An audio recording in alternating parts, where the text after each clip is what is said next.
levels of NFL safeties. Derwin James. Top dog. Eric Weddle. Top dog. Bob Sanders. Top dog. If you ain't got a safety over here, respectfully, get on. NFL safety from the all-time bust to first ballot Hall. Calvin Pryor. Fucking name, bro. These names. Hall of Famers fall somewhere perfectly on one of these 7 levels. Who 26? 33 Jamal Adams. 31, 32 is Tyrann Mathieu. 43. Levels. We all know Ed Reed is yeah. This ranking system has stayed true through every era of football, and even Earl Thomas might be in that top tier safety. Before the nigga start doing some weird shit. That nigga's amazing, by the way. though most don't make it past level 4, those who make it to level 7 are remembered forever. However, to start, we need to go over level 1. Yo, Ice, you're not wrong. Harrison Smith is quietly one of the greatest safeties of all time. Go look at the numbers and go look at the film. That motherfucker's a demon. I want to say, yeah, he has like the... Hold on. Ain't he like...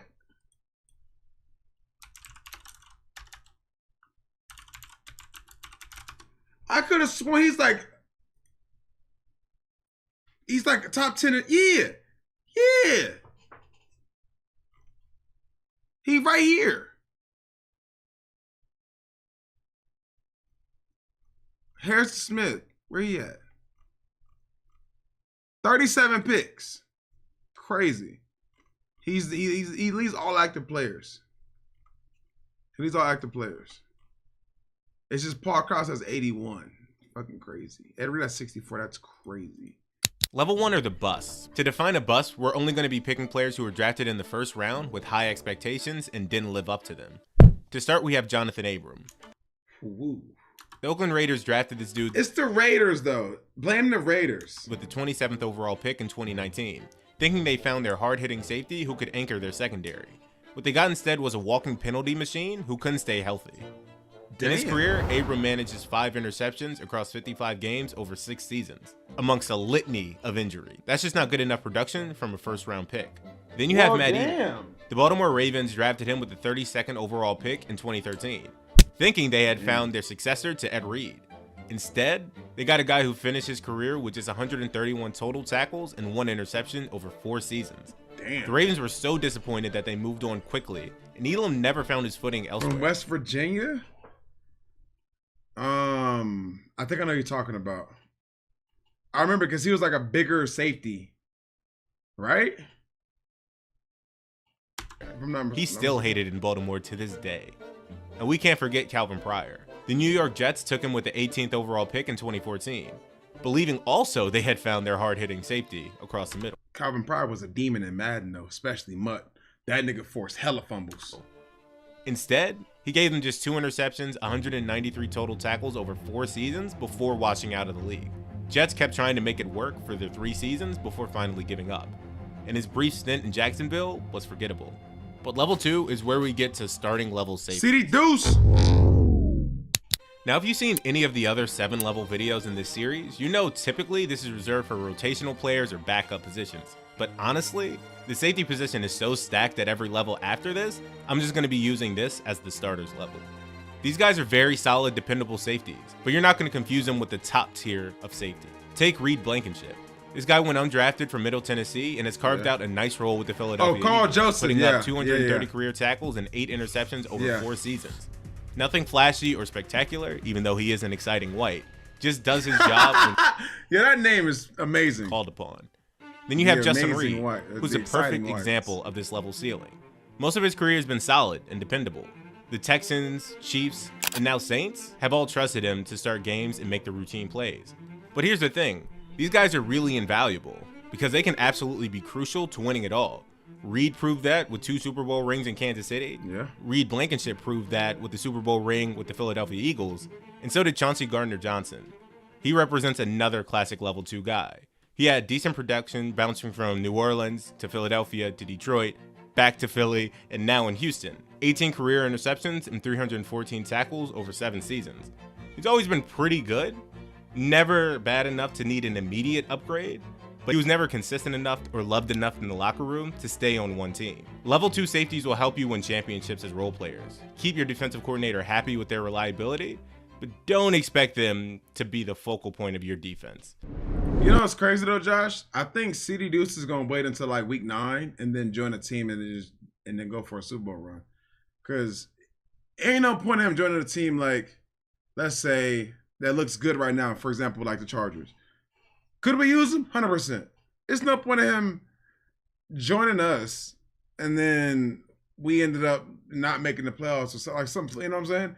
Or something happens. You know, I'd rather him wait until like week 9, 10, and then honestly, teams will probably pay more too. My fault. I mean, unpause it. Teams will probably pay more too because their player might be injured. You know what I'm saying? Somebody might be injured, and they might need him.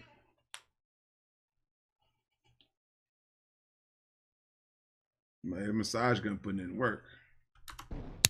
Here in level 3, we'll begin talking about really good to even great safeties. Some of them may even be your favorite. What separates them from the normal starters is that these guys have the ability to be impact players when needed, and actually anchor some of the most explosive defenses in NFL history. So to start, we have Derwin James. He's been the versatile playmaker for the Los Angeles. That's it? Level 3, that's it? Chargers for years now, putting up 604 career tackles, 17 sacks, and 9 interceptions, while being named to 3 Pro Bowls and earning All-Pro honors multiple times. Derwin James' 2018 to 2019 peak was special. Made an All-Pro, Pro Bowl, while being the anchor of LA's defense. Jamal Adams had his peak years with the Jets. Bro, I'm sorry. Jamal Adams and Derwin James are not on the same level. I'm sorry, respectfully. I know I'm a Chargers fan, but that's not even, bro, stop. Stop. Stop. They're not even on the same level. Stop. Stop. Stop. Like, come on, bro. Come on, bro.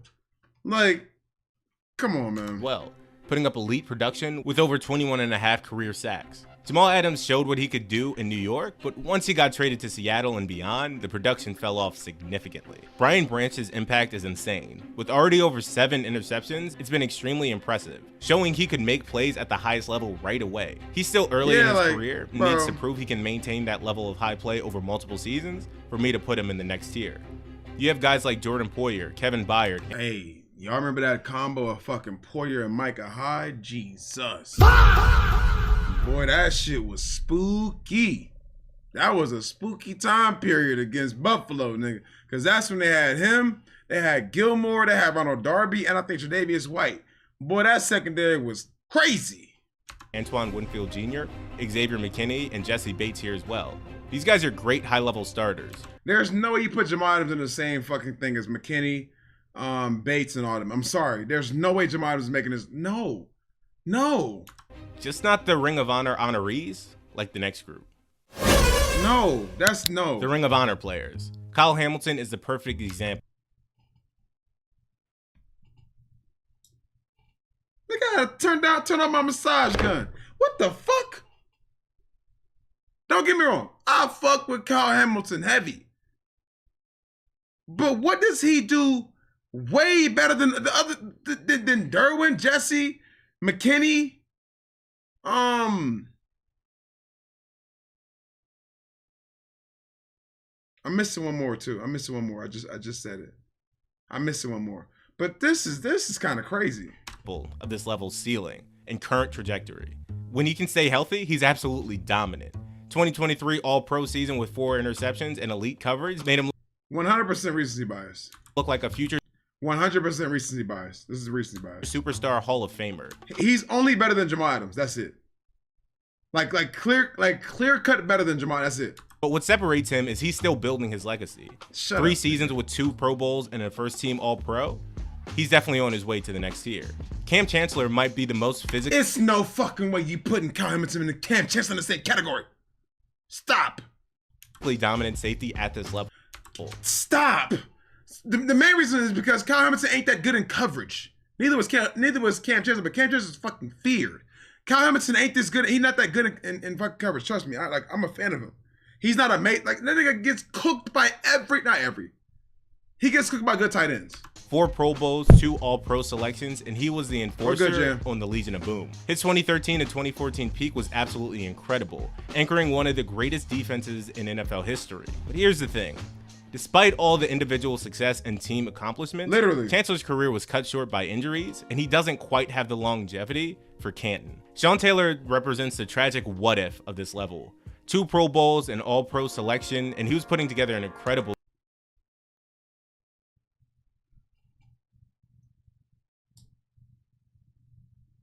This might be the first list I don't agree on. He put Kyle Hamilton and Sean Taylor and Cam Chancellor in the same bracket.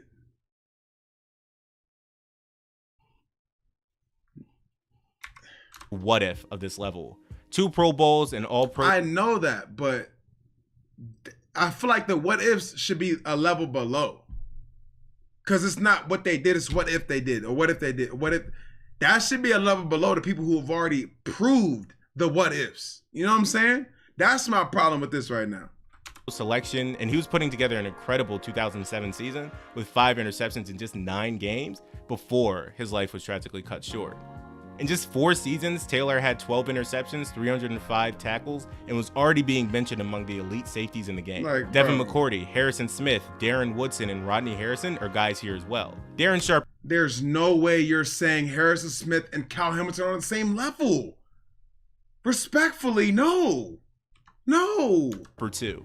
He would And probably. this is gonna sound like I'm hating on Kyle Hamilton, and it's not that. It's just he ain't played long enough for that. Respectfully, he just ain't played long enough. Be higher, but committing heinous crimes and doing a bid knocks you down Darren Sharp. at least a tier. These guys are really, Literally really ours, good. yeah. They made multiple Pro Bowls, earned All-Pro recognition, and been the anchors of some championship caliber defenses. Just not quite at the Hall of Fame level. I will say Buda Baker is definitely in that tier 4 though. He don't get no fucking love because he's on that weak ass Cardinals team. But for sure, Buda Baker, for sure. Whether due to career For length, sure. sustained peak performance, or circumstances beyond their control. Buda Baker's In for level sure. 5, at their peaks, these guys were absolutely special. They're probably making the Hall of Fame, just not a complete lock yet. I'm sorry. Minkah Fitzpatrick is not a Hall of Famer, respectfully. Eric Weddle, he's a Charger. He's not even a Hall of Famer, I don't think. Tyrann Matthew, same thing. He's not a Hall of Famer either. Minkah being this high and not being right beside Derwin is kind of insane. But okay. Eric Berry, Third? Oh, good shit, Salty. What you get? What you win? single-handedly anchoring Kansas City's defense during their rise, putting up 14 interceptions and 400. Eric Berry is a fucking beast. 45 tackles with 5 Pro Bowls, 3 All-Pro selections, good plus shit. that incredible comeback story from cancer. Honey Badger represents the consistency and longevity of this level. He's been elite everywhere he's played: Arizona, Houston, Kansas City, and towards the tail end of New Orleans. Elite? Josh, I'm genuinely asking this question. Was Honey Badger elite on the Saints? And when I mean elite, was he top 3, top 4? That's elite in my category. Top 5, maybe. That's the elites. You know, after that, it's really goods. Elite? I'm asking a question. 36 career interceptions, 3 All-Pro selections, and he's been the defensive quarterback. I'm genuinely asking. Damn, I said that before I even asked the question. I just don't watch as many. I don't pay attention to as much NFC games because it's not my team. On multiple Like we don't have to worry about playing NFC teams championship caliber until the Super Bowl. teams. But if it's like a good game, obviously I'm gonna watch it. But Bob Sanders, the most dominant safety you've probably forgotten about. hell no, Bob Sanders just knocks us about the game all the fucking time. 2-time Pro Bowler, 2-time All-Pro. Appreciate it. Oh no, you good? 2007 Defensive Player of the The fuck?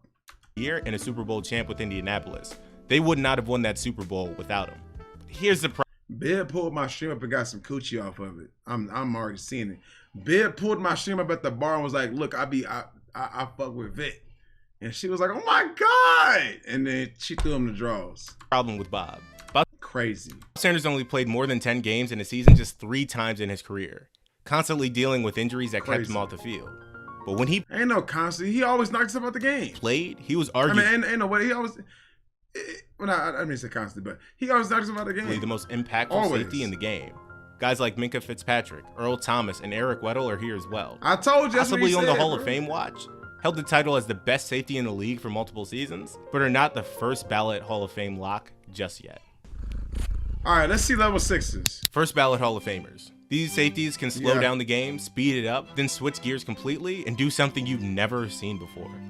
Take Brian Dawkins. That nigga was possessed. with his all-time intensity. His 16-year career was What? Oh yeah, you did say that. absolutely ridiculous. 9 Pro Bowls, 4 All-Pro selections, 37 interceptions, and 26 sacks. The man was literally unstoppable. Combining his coverage skills with game-breaking blitz ability that offenses simply couldn't account for. Rod Woodson, doing all the things that shouldn't physically be possible with his athleticism and football IQ. A 17-year career was legendary. Over 11 Pro Bowls, 6 All-Pro selections, and multiple of those being either at cornerback or safety. Troy Polamalu had the combination of instincts, hair, and pure football genius that was just unfair. His 12-year peak was absolutely dominant. 8 Pro Bowls, 4 All-Pro selections, 32 interceptions, and the 2010 Defensive Player of the Year award. These guys were obvious first ballot Hall of Famers. Dawkins got in 2018, Woodson in 09, Polamalu in 2020. You have guys like Steve Atwater, Paul Krause, John Lynch, Charles Woodson, Larry Wilson, all are here as well. Here's the thing about level 6. They're almost close to that top level, but they just weren't the best. And that's what the best are easily Ed Reed, Ronnie Lott. Am I forgetting somebody before you announce them? Who am I forgetting? Ed Reed is easily the greatest safety of all time, though. It's not even. Troy P was in the one before that, which I can understand. I think he was, at least. we have up next. I thought he was. Here, there's only 2 players. It's just Ed Reed and Ronnie Lott. Couldn't give any more. And by far, the fewest amount of players I've had in level 7 that too. Rod across Woodson all too. of the different videos I've done. You have Ed Reed and Ronnie Lott. Yeah, Ed Reed it. with the ball hawking mastery and field vision that was just otherworldly. The man was basically a coach on the field, reading quarterbacks like he wrote the playbook himself, making interceptions look routine that other safeties couldn't even dream of. 64 career interceptions for 1,590 yards and 7 touchdowns. And that legendary 04 defensive player This nigga had more yards than some fucking receivers. That's crazy. the year season. He could do absolutely everything. Tom Brady, before playing the Ravens, would always have to write down, find Ed Reed and don't throw it at him. Peyton Manning absolutely feared him. Bill Belichick called him the best free safety he's ever seen. Ronnie Lott with that freakish combination of coverage ability and hitting power that elevated No, Fred. We beat y'all. I don't want to hear it. everyone around him, We no beat matter y'all. what position he played. Cornerback, safety, he could do it all. How you 63 feeling up, pretty interceptions for Red? 730 yards, 10 Pro you Bowls, 6 been, my All-Pro boy? selections, and he proved he could do it playing whatever, with or without all 10 fingers. These 2 are the best there ever were, unchallenged by any critic or detractor. In the future, whenever you look back on the safety position, you're going to look at these 2 players. They checked every single box. And so there you have it. The 7 levels of It's NFL cooler. safeties. From the first round busts, who set franchises back, to the masters, who redefined what the position could be. Every safety you've ever watched, every name you ever heard, fits somewhere on this spectrum. Whether we're talking about safeties from the 1980s or guys playing today, the levels remain the same.